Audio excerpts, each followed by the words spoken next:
시끄러워. 내 귀 썩는 꼴 보고 싶어? 당장 그놈의 트로트 끄고 베토벤 틀어.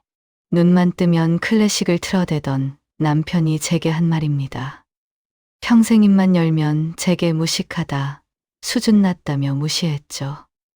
남들이 보기엔 소위 고상한 남자였지만 제게 남편은 그저 숨막히는 감옥이었습니다. 노래교실 가겠다 하면 천박하다고 비웃고 친구들이랑 관광버스 타고 단풍 구경 가겠다고 하며 수준 낮은 사람들끼리나 가는 곳이라며 문을 막아섰죠. 친정엄마의 유품인 하얀 항아리를 가져오자 남편은 쓰레기라며 코웃음을 쳤었죠. 하지만 그 쓰레기의 감정가가 20억 원이라는 사실이 밝혀진 순간 고고하던 남편이 제 앞에서 무릎을 꿇었습니다. 여보, 내가 생각이 짧았어. 우리 다시 잘해보자. 응? 과연 저는 이 가증스러운 남편에게 뭐라고 대답했을까요? 끝까지 제 이야기를 들어주시고 여러분의 생각을 댓글로 남겨주세요. 구독과 좋아요는 제게 큰 힘이 됩니다. 안녕하세요. 저는 65살 최효림입니다. 남편은 대기업에 다니다가 은퇴한 지 벌써 2년이 됐어요. 처음엔 일만 해온 남편과 이제 편하게 쉴 수 있겠다 싶어서 기뻤죠. 하지만 지금은 솔직히 죽을 맛입니다. 오늘 아침도 마찬가지였어요. 눈 뜨자마자 거실에서 클래식 음악이 울려 퍼졌습니다. 남편은 커피를 마시며 영자신문을 펼쳐들고 있었죠. 남들이 보면 참 멋있다고 할지 모르겠지만 같이 사는 저는 정말 괴롭습니다. 아침부터 가사도 없는 그 청승맞은 음악을 들으니 밥맛이 싹 달아났어요. 저는 아침엔 트로트 한 곡 틀어놓고 밥에 김치를 먹어야 흥이 나는 사람인데 말이죠. 제가 트로트를 들으려고 하면 남편이 호통칩니다. 시끄러워. 내 귀 썩는 꼴 보고 싶어? 당장 그놈의 트로트 끄고 베토벤 틀어. 전 금방 포기하고 식사나 준비하기로 했어요. 아침으로 뭘 먹겠냐는 제 물음에 남편이 대답했습니다. 베이컨이랑 써니사이드업으로 달라고. 또 시작이구나 싶었어요. 베이컨은 알겠는데 써니사이드, 그게 뭐죠? 주방에서 몰래 휴대폰으로 검색했어요. 무슨 말인지도 모르는데 제대로 검색될 리가 없었습니다. 결국 딸한테 전화했죠. 계란 한쪽만 익힌 거라네요. 노른자 반숙이라고. 아이고, 그럼 그냥 계란 반숙 해달라고 하면 될 것을. 왜 굳이 영어로 말해서 사람을 헷갈리게 만드는지. 남편 비위 맞추느라 제 머리카락이 다 빠지는 것 같았어요.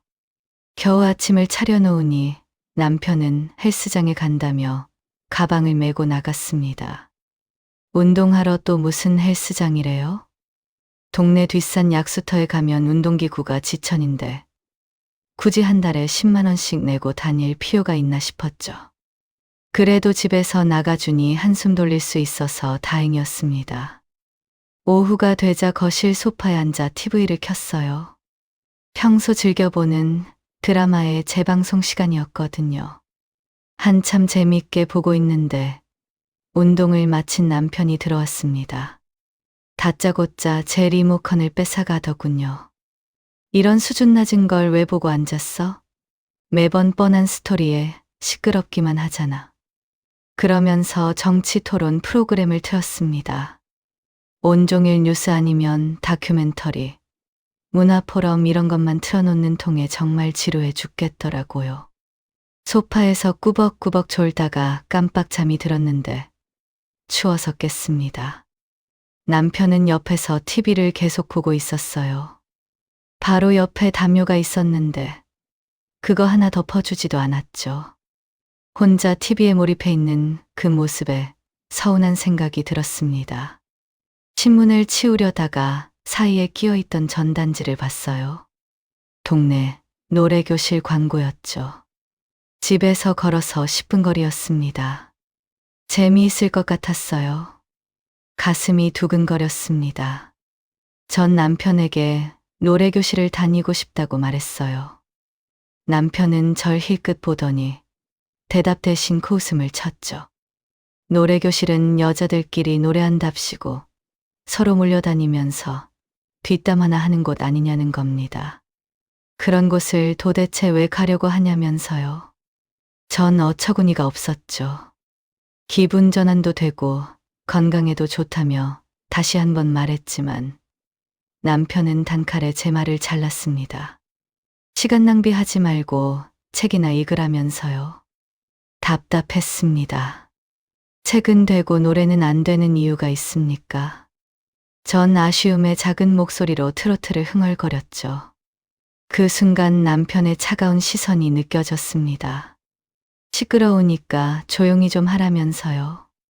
숨이 턱턱 막혔습니다. 은퇴 전에는 집에 있는 시간이 적어서 이 정도는 아니었는데 이제는 제 유일한 낙인 트로트를 못 듣게 하니 정말 괴로웠어요. 저녁에 부부 동반 모임이 있었습니다. 깔끔한 일식요리 코스집이었어요. 오랜만에 외식이라 기대했는데 음식이 참새우죽만큼 나와 도통배가 차질 않았습니다. 별로 친하지도 않은 사람들끼리 만나 다들 투자가 어떻고 부동산이 어떻다는 이야기로 바빴죠. 또 집 자랑, 자식 자랑, 차 자랑에 여념이 없었습니다. 저는 딱히 할 말이 없어서 꿀먹은 벙어리처럼 앉아만 있었어요. 그 와중에 남편은 다른 여자들의 옷차림을 살펴보더니 제게 속삭였죠. 당신은 입을 게 그 거적대기밖에 없어. 반지도 촌스럽게 알이 왜 그리 커? 끝까지 절 비교하면서 한숨까지 내쉬는 남편이 야속했습니다. 한참 같이 이야기하던 여자 한 분이 갑자기 제 머리 스타일을 칭찬했어요. 머리 스타일이 잘 어울린다고 어디 헤어샵에서 했냐고 물었죠. 전 솔직하게 대답했습니다. 우리 동네 미용실에서 했다고요. 3만 원의 예약도 필요 없다고 위치를 알려드릴까 물었죠. 순간 주변이 조용해졌습니다. 다들 미묘한 표정을 지으며 어색하게 웃었어요. 돌아오는 차 안에서 남편은 폭발했습니다. 저더러 왜 그렇게 눈치가 없냐며 입만 열면 무식이 줄줄 흐른다고 소리쳤어요. 남편은 창피해서 절 데리고 다닐 수 없다면서 화를 냈죠. 전 솔직히 무슨 잘못을 했나 싶었습니다. 그렇지만 남편이 화내는 순간 주눅이 들어서 입을 꾹 다물었어요. 고향 친구 미숙이에게서 전화가 왔습니다. 이번 주말에 단풍 구경 가자고요. 관광버스 여행 상품인데 가면서 춤도 추고 맛있는 것도 먹는다고 했죠. 전 가슴이 설렜어요. 버스 안에서 노래도 부르고 휴게소에서 호두과자도 사 먹으면서 가는 거잖아요. 상상만 해도 신이 났죠. 남편한테 조심스럽게 말을 꺼냈습니다. 여보, 이번 주말에 친구들이랑 단풍 구경 갈까요? 남편은 신문도 안 내려놓고 콧방귀를 뀌었습니다. 무슨 그런 천박한 관광버스 춤판에 가려고 하냐고 물었어요. 이번 해말에 영국 박물관 투어 가기로 했으니 돈을 아껴야 된다고 말했죠. 그 지겨운 영국 타령이 또 시작됐습니다. 1년 전부터 계획한다면서 그 외에 다른 여행은 못 가게 했어요. 전 허리가 자주 아픈데 비행기를 10시간 넘게 타는 걸 생각만 해도 끔찍했죠. 그리고 가봤자 박물관, 궁궐, 미술관 등 남편이 계획한 곳으로만 갈 게 뻔했습니다. 남편이 돌아다니면서 혼자서 마구 떠드는 역사 얘기를 들어주고 맞장구도 쳐야 하죠. 지루하다는 말 한마디 할 수 없어요. 다녀와서는 돈이 많이 들었다고 몇 달 동안 절약하자며 저를 몰아붙일 게 뻔했습니다. 전 그저 단풍 구경하고 친구들이랑 수다 떨고 싶었을 뿐인데 며칠 뒤에 딸에게서 전화가 왔습니다. 제가 좋아하는 트로트 가수의 콘서트를 예약했다며 선물이라면서요. 전 너무 좋아 휴대폰을 쥐고 펄쩍 뛰었어요. 평생 콘서트라는 걸 한 번도 못 가봤는데 실제로 제가 좋아하는 트로트 가수의 공연을 볼 수 있다니 꿈만 같았죠. 그런데 옆에서 남편이 눈썹을 찌푸렸습니다. 표값이 얼만데 그런데 돈을 써. 그 돈이면 차라리 뮤지컬이나 연주회를 가지. 그러더니 딸에게 전화를 걸어 자기 마음대로 뮤지컬로 바꾸라고 했어요. 저는 난감해하는 딸에게 괜찮으니 취소해도 된다고 문자를 보내려 했죠. 저도 속상한지 문자도 잘 보내지질 않았어요. 그런 제게 남편이 다가와서 또 잔소리를 시작했습니다. 맞춤법이 틀렸다면서요. 콘서트 다닐 그런 생각 말고 책이나 사서 읽으라고요. 서러웠습니다. 결국 주말에 전 뮤지컬을 보러 가게 되었습니다. 옷을 입고 나가려는데 남편이 위아래를 훑어봤어요. 편한 차림으로 입었더니 한심하다는 표정이었죠. 뮤지컬 보러 가는데 옷차림이 그게 뭐냐면서 또 구박이 시작되었습니다. 몇 번을 갈아입고서야 겨우 엘리베이터를 탈 수 있었어요. 거기서 605 할머니를 만났는데 그분은 정말 우아하게 차려입고 계셨죠. 남편 얼굴에 화색이 돌았어요. 피아노 학원을 운영하시는 분이라 그런지 품위가 넘친다고 말했습니다. 제게 저렇게 품위 있게 차려입으라고 배우라더군요. 사사건건 비교와 지적질하는 남편에게 정말이지 지쳐갔습니다. 뮤지컬을 보는 내내 정말 지루했어요. 전 무슨 내용인지도 잘 모르겠고 졸음만 쏟아졌죠. 겨우 참고 나왔더니 남편이 이번엔 근처 전시관으로 절 끌고 갔습니다. 마지못해 따라갔는데 온통 점만 찍어놓은 이상한 그림들이 전시되어 있었어요. 남편은 한 작품 앞에서 한참을 보고 서 있었죠. 전 전혀 이해할 수 없었고 다리만 아팠습니다. 한참 기다리다 마지못해 남편한테 점만 잔뜩 있는데 뭘 그리 보냐고 물었어요. 이 정도는 저도 그리겠다고 농담도 해봤죠. 순간 남편의 차가운 눈빛이 느껴졌어요. 저를 경멸하는 눈초리였죠. 집에 오는 차 안에서 남편의 잔소리가 시작됐습니다. 수준이 떨어져서 같이 못 다니겠다면서요. 교양이 없어 그러니 신앙송이나 서예 강좌를 끊어준다고 말했죠. 내일부터 당장 다니라고. 사실 전 고졸에 은행 격리 일만 하다가 지금의 남편을 만나 결혼했어요. 가방끈이 짧으니 정말 제가 무식한 건가 싶어 자존감이 바닥을 쳤습니다. 남편은 대학을 졸업하고 대기업을 다니다가 은퇴했으니까요. 그 옆에선 항상 제가 작아지는 것 같았어요. 얼마 전에 친정엄마가 돌아가셨습니다. 시골집에 유품을 정리하러 갔어요. 허름한 창고에는 남은 게 별로 없었어요. 엄마는 평생 가난하게 사셨죠. 낡은 이불이며 그릇들을 정리해서 버렸습니다. 정리를 하고 나서 이 집을 팔아야 하는데 선뜻 살 사람이 구해질 것 같지도 않아요. 전 구석에서 먼지 쌓인 하얀 항아리를 발견했습니다. 백자처럼 보였는데 왠지 모르게 정이 갔어요.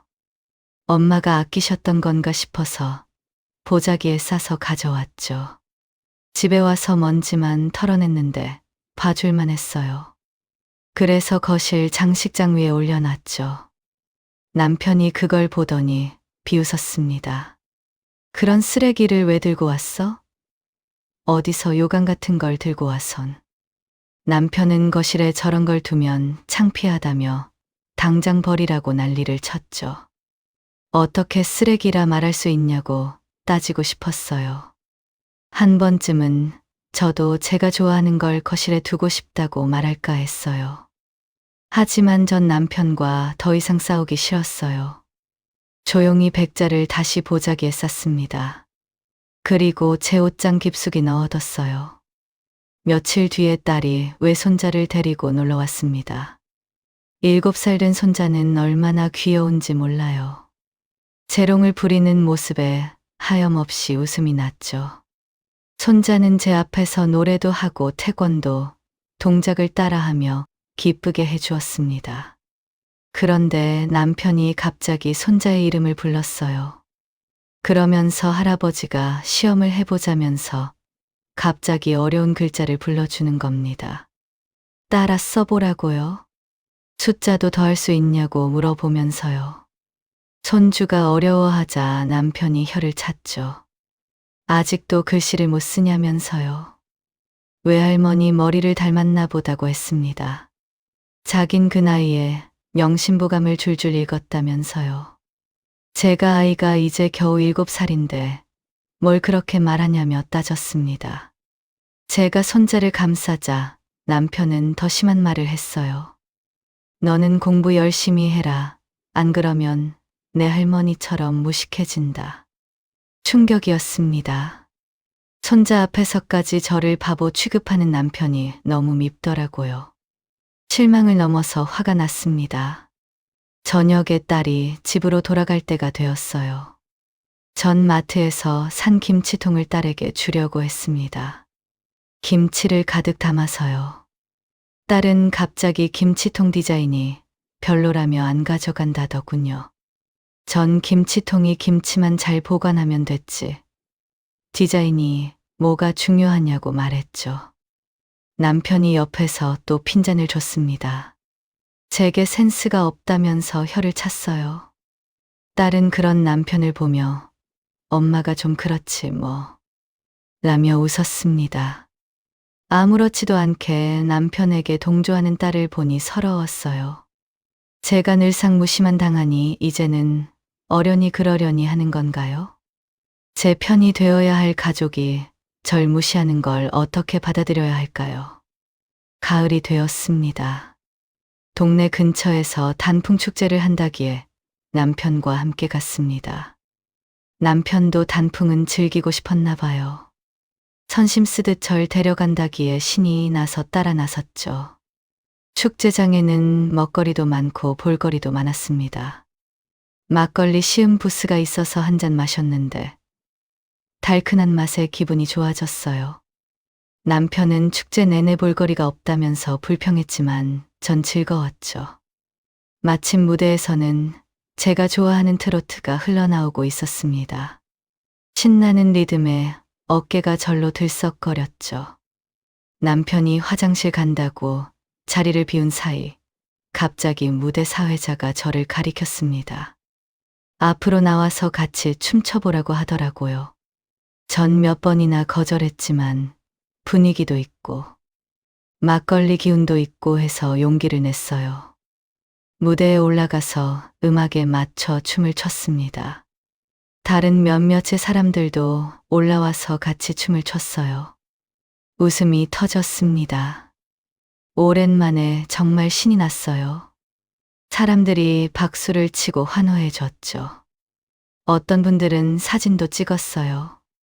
사회자는 이렇게 흥이 많은 분은 처음이라며 상품으로 쌀 한 포대를 줬습니다. 뿌듯했어요. 상품을 받고 집으로 가려는데 아무리 찾아도 남편이 보이질 않는 겁니다. 한참을 찾다가 겨우 찾았어요. 그런데 남편 얼굴이 시뻘개져 있었습니다.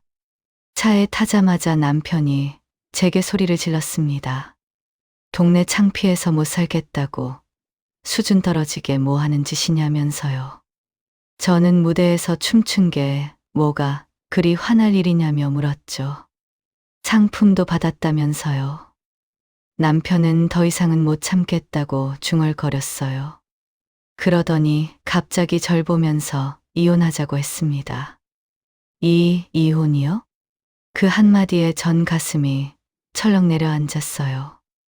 다음 날 아침 딸에게 전화를 걸었습니다. 어제 있었던 일을 하소연했어요.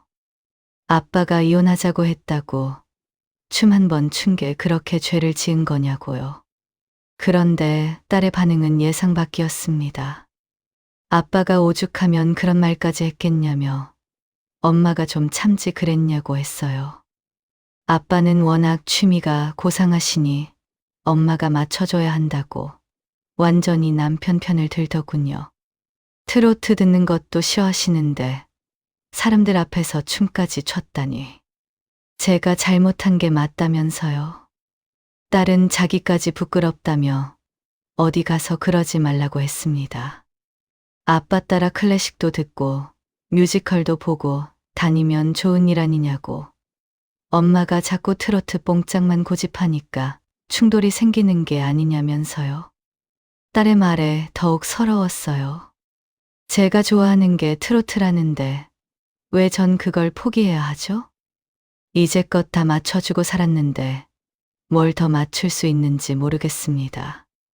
이 집에선 내 편을 드는 사람은 아무도 없다고 말했죠. 그러자 딸은 이혼 안 당하려면 아빠한테 잘하라는 말만 되풀이했습니다. 저는 더 할 말이 없어서 전화를 끊었어요. 정말 외로웠습니다. 며칠이 지났는데도 남편은 여전히 차가웠어요. 밥은 같이 먹지만 대화는 없었죠. 이혼 얘기는 더 안 했지만 언제든 다시 꺼낼 것 같은 분위기였습니다. 그러던 어느 날 갑자기 남편의 대학 동창이 집에 찾아왔어요. 외국에서 문화재 교수로 일한다고 했죠. 남편은 그날따라 옷도 신경 쓰고 머리도 깔끔하게 빗어 넘겼습니다. 손님이 오기 전 남편이 저를 불러 세웠어요. 오늘은 제발 입도 뻥긋하지 말라고, 무식한 소리 했다간 이혼할 때 한 푼도 못 가져간다고 위협했습니다. 남편에게는 꽤 중요한 사람인가 봐요. 남편 친구가 도착했을 때 전 조용히 차만 대접했어요.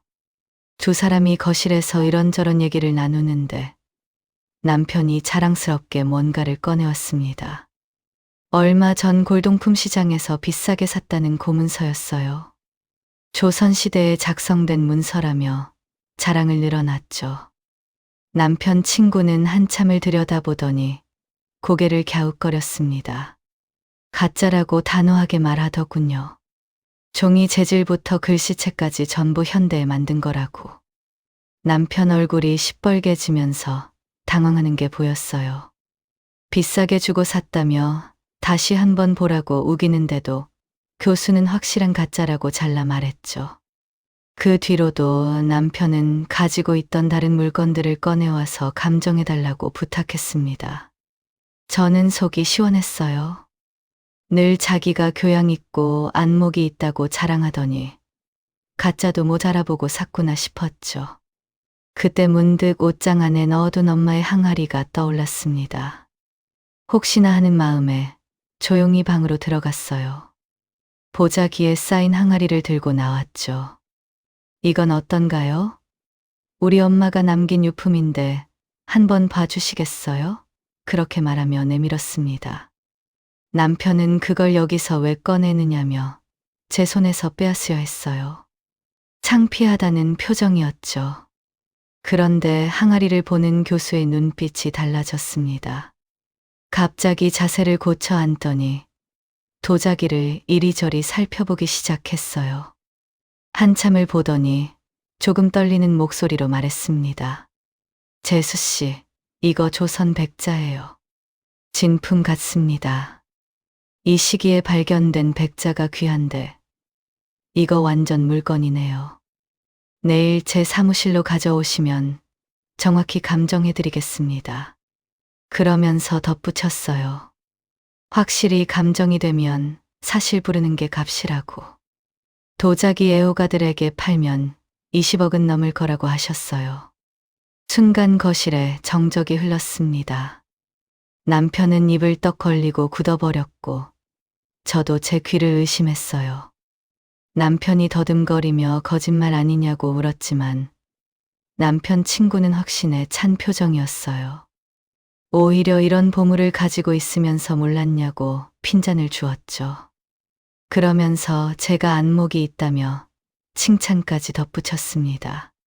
평생 무식하다고 무시받던 제가 진품을 알아봤다니 뿌듯하고 기분이 좋았어요.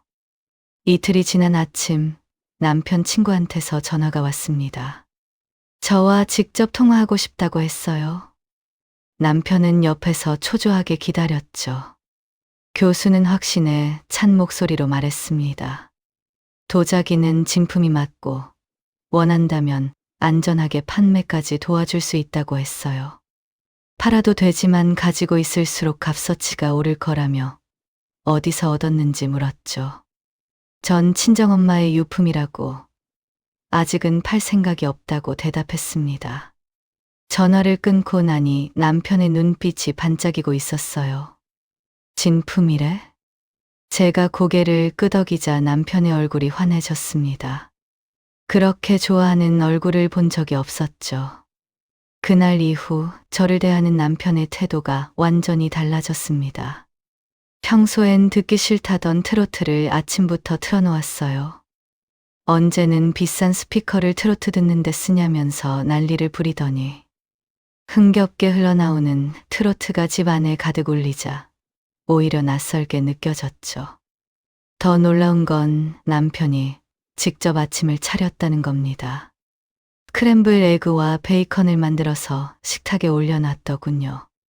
40년 결혼 생활 동안 한 번도 없던 일이었습니다. 이게 꿈인가 싶었어요. 전 느끼해서 김치를 꺼내 같이 먹어야 했죠. 남편은 아무 말도 하지 않았습니다. 평소 같으면 김치 냄새 난다고 난리였을 텐데요. 식사를 하는 중에 남편이 갑자기 자상한 목소리로 말했어요. 제일 가까운 날짜로 트로트 콘서트를 예약했다고. 제가 좋아하는 그 트로트 가수하고 했습니다. 관광버스 여행도 가고 싶으면 언제든 말만 하라고요. 같이 따라가겠다고도 했죠. 달콤한 말들이었지만 오히려 불편했습니다. 너무 속보이는 행동들이었어요. 결국은 20억이라는 돈 때문에 변한 거 아닌가요? 며칠 전까지만 해도 절 없이 여기던 남편을 이렇게 순식간에 바꿀 수 있나 싶어 씁쓸했죠.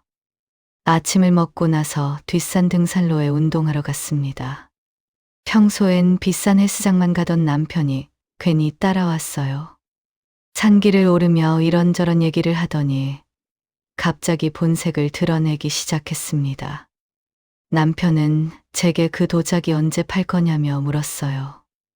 그 귀한 걸 옷장 속에 넣어만 둬서 되겠냐면서 친구가 도와준다고 할 때 얼른 팔아야 한댔죠. 지금 팔고 나면 바로 넓은 평수로 이사 갈 수도 있다며 김칫국을 마시면서요.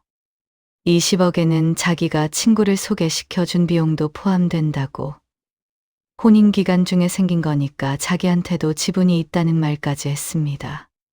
전 친정엄마 유품이라 아직은 팔 생각이 없다고 단호하게 말했어요. 그랬더니 남편은 이번엔 다른 걸 물었어요. 친정 시골집 주소를 알려달라며 집요하게 캐묻더군요. 창고에 뭐가 더 있을지 모르니 같이 가보자면서요. 똑같은 백자가 더 있을지도 모른다면서 말이죠. 평소엔 친정엄마가 아파도 인사 한 번 안 갔던 사람이 말이에요. 저는 마지막으로 갔을 때 다 버렸고 남은 게 없다고 잘라 말했습니다. 그날 이후로 남편은 수상한 행동을 했어요. 제가 없을 때 옷장을 뒤지는 것 같기도 하고 친정집 얘기만 나오면 귀를 쫑긋 세웠죠. 다 알고 있었지만 모른 척 했습니다. 남편의 그런 모습이 정말 볼품없다는 걸 스스로 깨닫길 바래서요. 며칠이 지난 어느 날 밤 잠을 자는데 경찰서에서 전화가 왔습니다. 시골 친정집에 도둑이 들었는데 옆집 사람이 신고해서 현행범으로 잡았다는 거예요. 가슴이 철렁했습니다. 혹시나 해서 물어보니 60대 후반 신혼미상의 남자라고 하더군요. 불길한 예감이 들었죠. 부랴부랴 시골로 내려갔습니다. 경찰서 유치장에 갇혀 있는 사람은 다름 아닌 제 남편이었어요. 믿을 수가 없었습니다. 평생 품위 있게 살겠다며 저를 무시하던 사람이 도둑으로 잡혀 있다니요. 자신의 이름은 차마 경찰에 밝히고 싶지 않았나 보죠. 제가 안 가겠다고 하니 혼자 몰래 차를 몰고 내려갔던 모양이에요. 주소도 모르던 남편은 제 방을 뒤져서 기어이 친정 주소를 찾아냈다고 했죠. 무작정 담을 넘다가 옆집 사람한테 들킨 거였어요. 창고 문을 부수고 들어가서 뒤지고 있었다고 했습니다. 경찰이 압수한 가방을 보여줬는데 녹슨 숟가락과 낡은 녹그릇들이 들어있었어요. 쓰레기나 다름없는 것들이었죠. 그걸 보물인 줄 알고 가져가려 했나 봅니다. 남편은 절 보자 그제서야 유치장 안에서 큰 소리를 쳤어요. 자기는 사위로서 유품 정리하러 온 거라고 도둑이 아니라고 우겼습니다.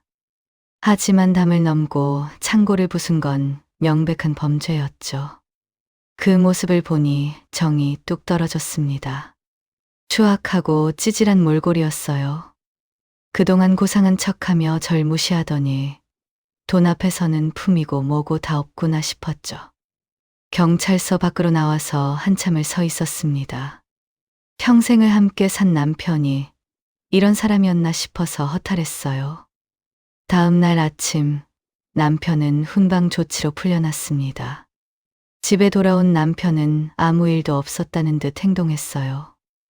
오히려 제게 화를 냈죠. 왜 진작 시골집에 같이 안 갔냐고. 그랬으면 이런 일이 없었을 거라고요. 저는 아무 대답도 하지 않았습니다. 다만 이 사람과 더는 함께 살 수 없다는 확신이 들었어요.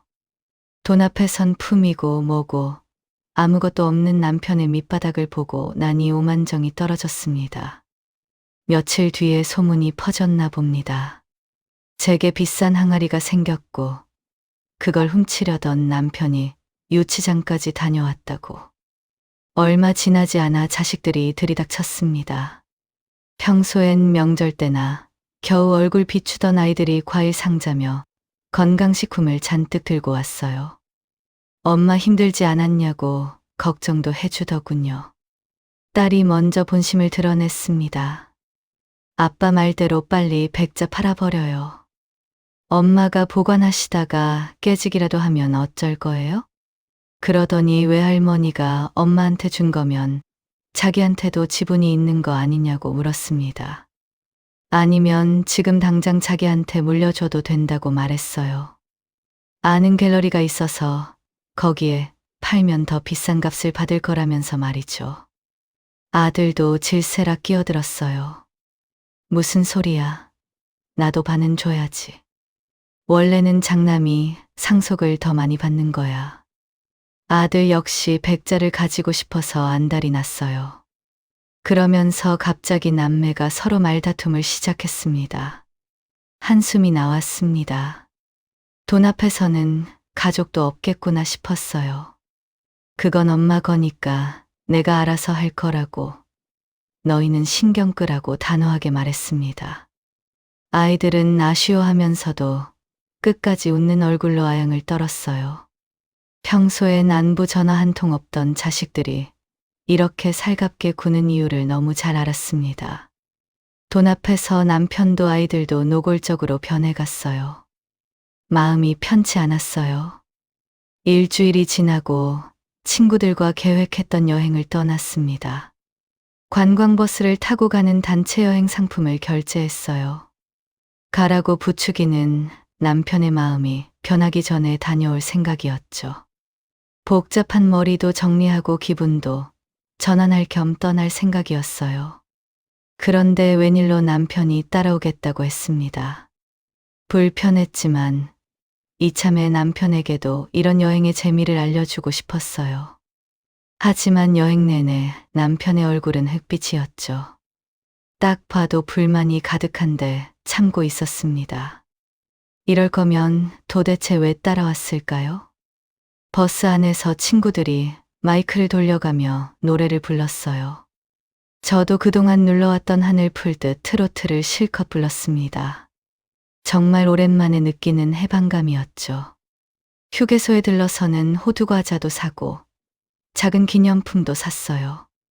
이게 사람 사는 맛이구나 싶었습니다. 소박하지만 행복한 시간이었죠. 호두과자를 사서 버스로 돌아오는데 남편이 보였어요.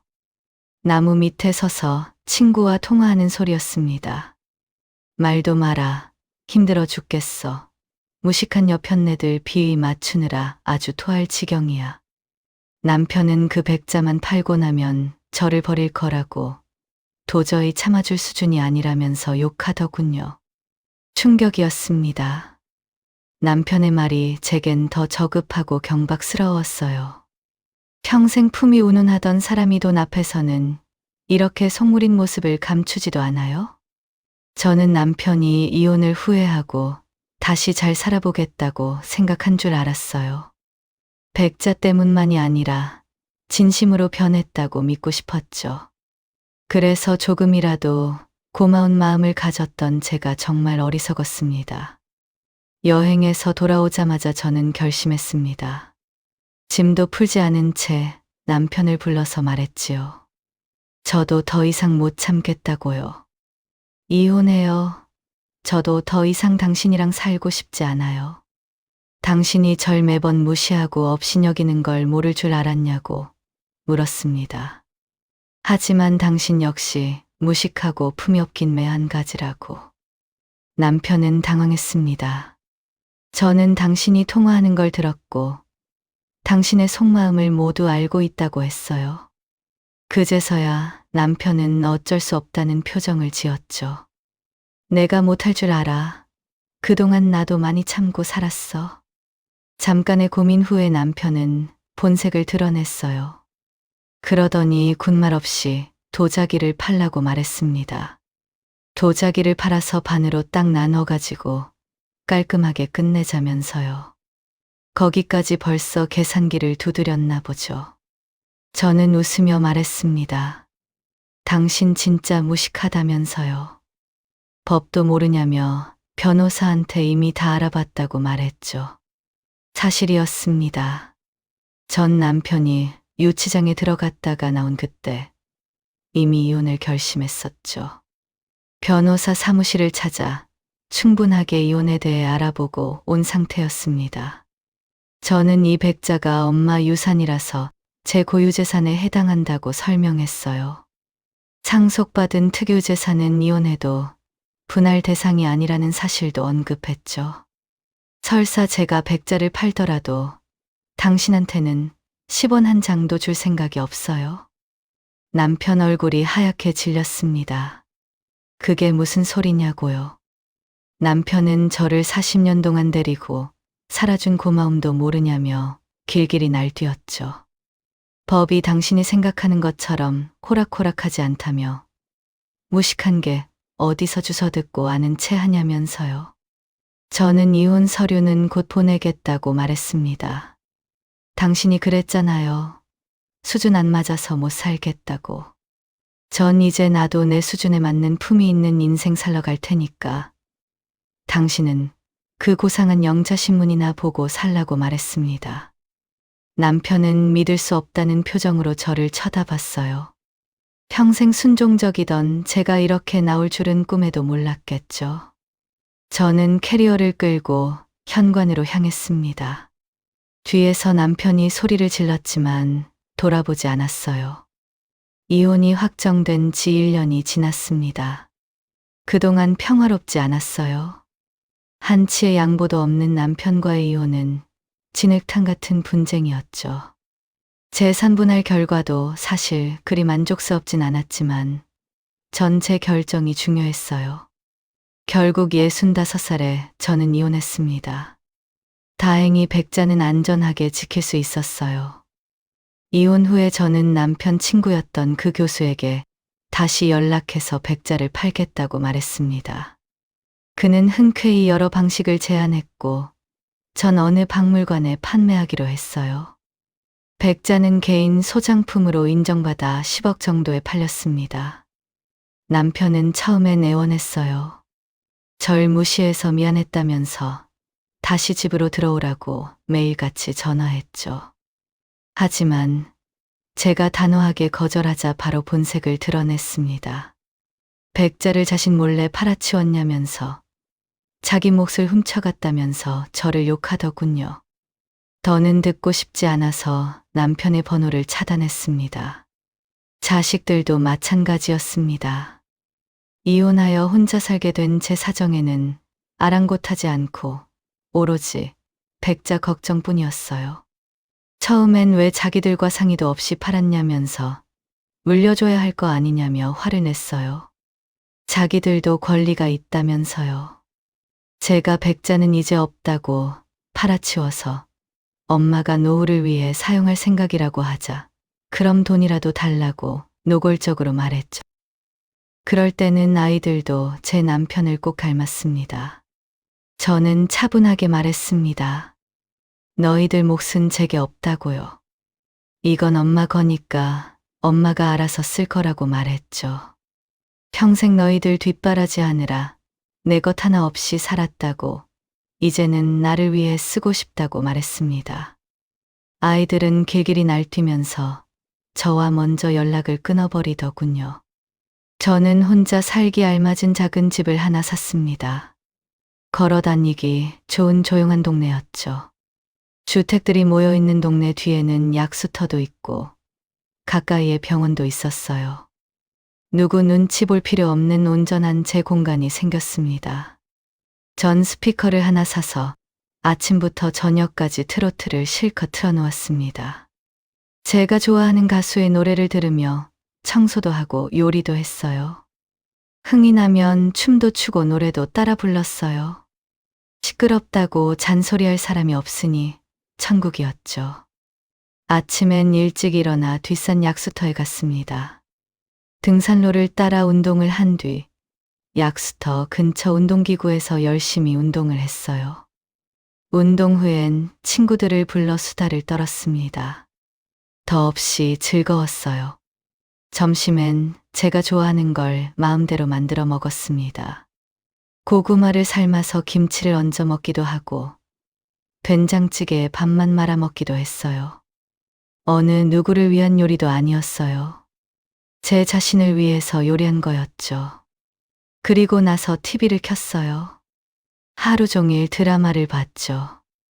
리모컨을 뺏길 걱정 없이 누구의 평가에 주눅들 필요 없이 실컷 봤어요. 가장 신나는 건 노래교실에 다니기 시작한 거예요. 남편이 그렇게 반대하던 곳이었는데 이제는 마음대로 갈 수 있었죠. 선생님이 노래를 잘한다고 칭찬해 주셨어요. 흥이 많은 제 성격에 노래가 딱이라면서요. 그러더니 제게 반장을 맡아달라고 하셨죠. 기쁜 마음으로 수락했습니다. 매주 2번씩 가는 노래교실이 제 삶의 활력소가 되었어요. 목표도 생겼죠. 지금보다 더 노력해서 언젠가 노래교실의 선생님이 되고 싶어요. 친구들과 버스 여행도 다녔습니다. 관광버스를 타고 전국 방방곡곡을 돌아다녔죠. 맛있는 것도 먹고 노래도 부르고 정말 신나게 놀았어요. 이렇게 인생의 재미가 아닐까요?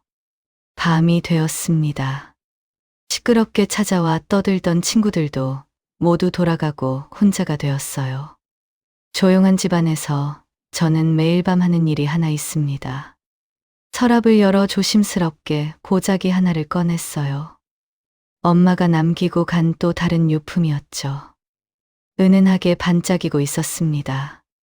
백자만큼 값어치가 있을지 아니면 그냥 오래된 장신구일지 알 수 없었습니다. 하지만 전 굳이 감정받고 싶지 않았어요.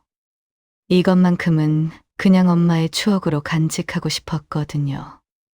무엇보다 제게 친정엄마가 남기고 간 자유라는 위대한 선물을 기억하고 싶었습니다. 저는 유품을 다시 보자기에 곱게 싸서 서랍에 넣어뒀습니다. 슬그머니 웃음이 났습니다. 좋아하는 노래를 마음껏 듣고 먹고 싶은 걸 먹고 보고 싶은 걸 보며 웃을 수 있는 것. 그게 진짜 품위 있는 삶 아닐까요? 남편은 클래식을 택했지만 저는 트로트를 택했습니다. 그 어떤 것이 더 유식하고 품위 있다 할 수 있을까요? 지금은 저도 그 답을 알고 있습니다. 창밖을 보니 별이 반짝이고 있었어요. 65년 제 인생에서 저는 가장 자유로운 시간을 보내고 있다는 게 실감났죠. 내일은 노래교실 가는 날입니다. 새로 배울 트로트가 뭔지 벌써부터 설레이네요.